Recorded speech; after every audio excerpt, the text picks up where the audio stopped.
Hi guys, this is Raoul Monks, founder and director of Flume Sales Training. Thanks for coming to the third Flume Sales Chat, where we speak to and learn from some of the strongest people in the industry around different areas that are going to help this community to navigate the incredibly tough time that we're going through in this crisis. Today we're joined by Maddy Cole, MD of Venture, but also owner of 3 events focused around flexible working, which are under the umbrella of the Flexpo brand. I'll let Maddy explain those in a minute.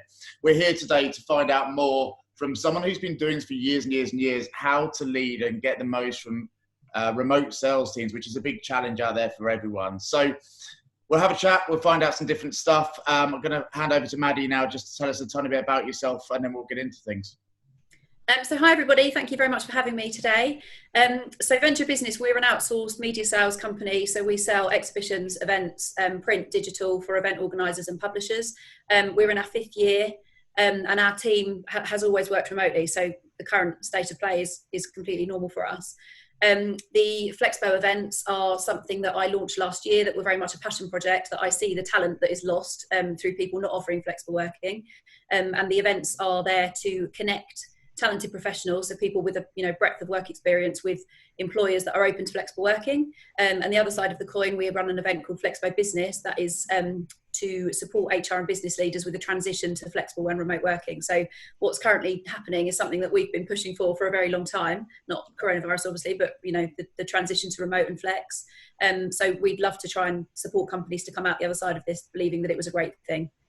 Okay. So tell us a bit about the differences that you see between remote working and working office-based, and some of the things that people should, from what you've learned, take into account to make this sort of stuff work. Sure. So initially, I think that remote in particular has always been seen as something that's there for mums and a way to kind of keep people that have done a good job in the business. Yeah. But often it comes with a glass ceiling. It's very much kind of, something that you chuck at mothers to keep them involved, but actually we think that that's really detrimental, and actually that any job can be done remotely, any job can be done flexibly, and the biggest kind of barrier to that is this issue of trust, and people saying that they don't trust people to work unless they're right under their nose. I also think in media sales, the way that we've traditionally monitored success, not just by revenue but also by things like call activity, I think is quite detrimental to flexible working. But the kind of this big piece around trust is pivotal to a successful team, and not about it being earned, but about it being assumed, which is something that I can talk about all day. Just before we go to that area around trust, the sun's really coming in here right now. The bit you mentioned now I think is really of interest to people, which is around the monitoring, and it came up in the last webinar. One of the questions was, how do you target people and kind of focus people? What should you put those targets around? Is it outcomes? Is it behaviors? What is it? And what have you found that works the best? So the first thing with any sort of remote or flex working is that you need to switch from output to outcome. So actually, why are we monitoring people on 80 hours a day or whatever it is that you have as a standard, or X amount of meetings? Why aren't we looking at what they delivered? So ultimately we want to get as much as we can out of our good people, but equally we want to make sure that they take ownership of that. They're innovative, they think outside of the box. And also I think we have to accept that even more so today, we no longer just sell by picking up the phone, that actually people buy through email, people buy through WhatsApp. It's a completely different landscape. Equally, the days of picking up and specifically now speaking to a head office and getting put through to a marketing department have gone. They often can't give out a mobile number. Everybody is remote. If the phones don't naturally trip through, we have to be more creative. So what we need to do is empower our teams to be focused on the bottom line. And I think before we even kind of do that, we need to step back and think, what are we trying to achieve as a business? Because what our targets were last month won't be the same this month. If we expected to do 20 stands this month, that's not going to happen, because marketing budgets are freezing. They're more interested in how they're going to furlough their team or how they're going to kind of keep their heads above water than necessarily talking about an event right now. Not to say people won't talk, because people will talk, but actually, what might have been a 20 stand goal might not be realistic now. So we need to talk as a team, as a business, agree what we're trying to achieve, whether that's 5 stands, whether that's 20 stands, and then talk about how we're going to get there, and then make people individually responsible for their bit of that business, rather than on doing 60 hours a day. So there's a big part in the way that you do stuff at Venture around getting the people on your teams to kind of buy into the target setting and what they can expect to achieve? There's a big inclusion piece, is that right? Yeah, so we love a charter. So we use team charters to agree our way of working on every single project. We even bring clients in on that. So at Venture, obviously, we have our team and our product, but we also have our client who owns that product. So we will say to a client, right, these are the days that we're working. This is how we communicate. Does that work for you? Because we also have comms charters, because we use all sorts of different platforms. There is so much collaboration software out there now that actually one of the biggest problems with remote working and flexible working is overproductivity and people burning out. So what you need to make sure. Tell me about that, because that doesn't sound like a bad thing, but I get the burning out bit. To a business owner, you think that's a great thing, overproductivity, how fantastic. But actually, you're then going to end up with a very stressed workforce that are constantly being pulled from pillar to post because they've got WhatsApps coming through, they've got a Zoom call, then somebody else is trying to Skype them, as we know this happens, and you've got all these different methods of communication, and they don't actually focus on getting one job done. So it's really, really important that you agree as a business, firstly, how you're going to communicate. And which platforms are suitable. So, for example, I always say to my team, don't WhatsApp me anything that's actionable. If you want to chat on WhatsApp, that's great, but be aware that people can't switch off from that. You can't block a WhatsApp like you can block an email filter, for example. So if anything's actionable, move it to email. We also have rules, and I think this is really kind of a good thing to do in today's climate, where we use subject lines. So if somebody needs to action something, it says action required in the subject line. If it's FYI, we use FYI, because as we're not sitting next to each other, we're not going to kind of turn around and share something. Whereas so often inboxes then get busier. So what we don't want is people spending their entire day filtering through an inbox, working out what they need to deal with or don't deal with. So we like to be able to just siphon by subject line. You mentioned charters a couple of times. Yeah. How would you go around setting up that charter? Like what does that look like? Is that a big team meeting? Is it a presentation? How do you do it?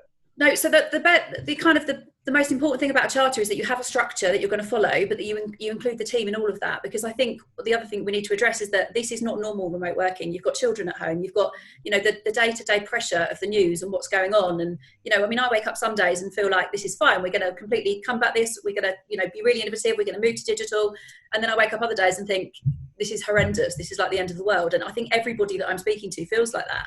So I think, firstly, and on that point, actually, we also use huddles. So we would start the week or start the day with a huddle, and that is a personal thing. So that's a 10 minutes, how is everybody? Let's talk about you. Let's forget business. Let's talk about you. And I think that does two things. Firstly, it unites your team. It makes you all aware of what's going on. But secondly, it then means when you move on to work, we don't need to keep talking about the fact that Boris has gone into hospital, because we've already talked about that and everybody feels about that. So it makes it much easier to differentiate between work and, kind of play, if you like. So we have a team charter model that I can't take credit for. Our head of content, Ursula Tavender, who runs a company called Unbelievable, as well as doing all the content for Flexpo, she has kind of 5 different things that she's kind of put together as a framework. And get in touch with her if anybody wants more information, but it effectively covers what do we need to deliver. So you align your people with your purpose. What do we need to do for that to work? So let's identify, what we need and whether we've got all of that. What does kind of remote working look like for us? So is it that everybody's working Monday to Friday 9 to 5, or is it actually that we're going to do condensed hours, or somebody's got kids at home, so actually they're going to do a split shift, or what does that look like? How will we measure outcomes? So how are we ultimately going to ensure that this is successful? And what are our rules? So what are we all going to commit to? And I think trust needs to wrap around all of that. So I think before anybody does anything, you need to agree that you're going to trust each other to do this. So we're all accountable for this as a team. We focus on what we need to deliver for the business, how we can do that in amongst the, the pressures that we've got around home educating, for example, and then agree that we're all going to trust each other to do each other's best. And if somebody's not delivering for whatever reason, you pick up the phone and say to them, can I help? What's the matter? You don't just assume that they're sitting on their Xbox. If Xboxes are even a thing, I've never had one. They are very much a thing, and it's being used over the weekend quite a lot. So this trust thing is really interesting. And you talked about earlier, you just mentioned it there, the word assumed. And I think you kind of went into early on this assumed trust or the opposite. Can you just tell us a bit about that? Because I do think it is the big thing for a lot of people, is how do you know what your team are doing when they're sitting at home and they could be in there on the Xbox? How do you deal with that? So firstly, if somebody's sitting on their Xbox, then call them in and say it's completely unacceptable to sit on your Xbox. I also think, and I've had this conversation with so many sales directors in the past, if there's people on your team that you don't think you can trust to work at home, they're also not working in the office. people are either aligned with what you're trying to do as a business or they're not. You know, if you have to run along behind people with a cattle prod, get rid of that person, get a better person in, and don't have to micromanage anybody, because what a complete waste of time and money for a company to have to pay somebody to make sure everybody else is doing their job. So I have real kind of issues around this whole we don't trust our people thing, as you can tell. But equally, I think this whole, you know, trust has to be earned. Why do you have to trust people to do the job that they're paid to do? Just do your job, KPI them properly, and if they're not meeting those KPIs, get rid of people. And obviously how we then do that in this new time phrase, I have no idea. But equally, there's an awful lot of people going to be out there looking for a job. So people aren't doing their job, and it's not because they physically can't do it at home because they've got children or they're responsible for getting food parcels to a parent or whatever that might look like. That's a separate issue. But if people just aren't doing their job, then, you know, that's a training issue. That's a motivation issue. That shouldn't be around trust. So trust was redefined to me actually by one of our big exhibitors at Flexpo, who talks about there being 7 elements of trust, and it really kind of changed my shaping. So, and I think it's really important to talk to your team about this. So when we're talking about trust, what do we mean? Firstly, you have to have boundaries in place. So you have to say to people, we've agreed a team charter, we've agreed that you're going to be online, connected, working during these hours. If people aren't going to do that, then they need to bring that to your doorstep, which brings us on to the next point. You have those boundaries. People need to be accountable for those boundaries. So people need to be saying to you, I'm not going to book 3 stands this week. These are the reasons why, rather than you realising that they've not done that. So it's really important for your team to bring it to your doorstep rather than you waiting or finding out they haven't done something. And your team need to agree this with you at the start. Another point about reliability, another point about integrity. We talked earlier on about generosity. So assuming people are doing their best, and if people aren't achieving and they've done all of these things, let's try and help them work out why they're not, and let's look at ways that we can change what we're doing. And I think it's really important to see this as a constant evolution, especially because, you know, some of our exhibitors at Flexpo, they've spent 8 years putting remote working in place. We've done it in 8 days, you know, across the globe. So it's really important to constantly redefine. The other thing we talk about is integrity. So as a sales professional, you know, it being, I don't even know what the word is for here, but holding on to that integrity and being accountable and doing the things you say you're going to do. And then we also talk about a vault of trust. So that's, you know, the more you do what you say you're going to do, the more that you're accountable, the more that you're reliable, the more trustworthy you appear. And I think it's really important to have this conversation with your team. Okay.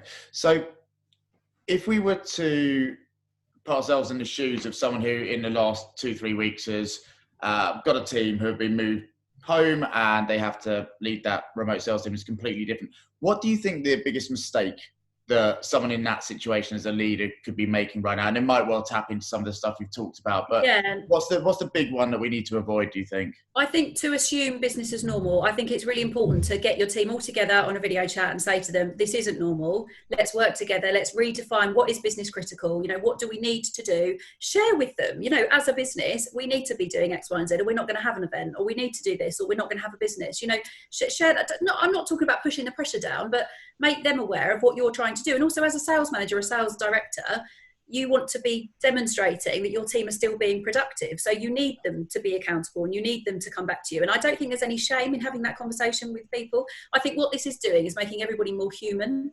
And actually, like, you know, as a team, we've never been more connected because we do see each other once a week in the office. We kind of rely on that. Whereas actually, we're much more chatty now. We're much more communicative.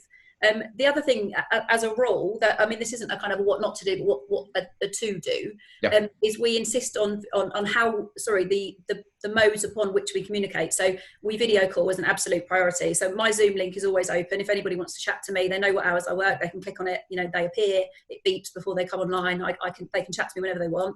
If they don't want to do that, and I don't think you should insist upon that for privacy reasons, but I think insist on video call as the first point of call, whether that's a WhatsApp video call or anything. Secondly, call. If you still can't get somebody, then you email as a third. So let's not clog up inboxes. Let's still try and communicate like we're just turning around.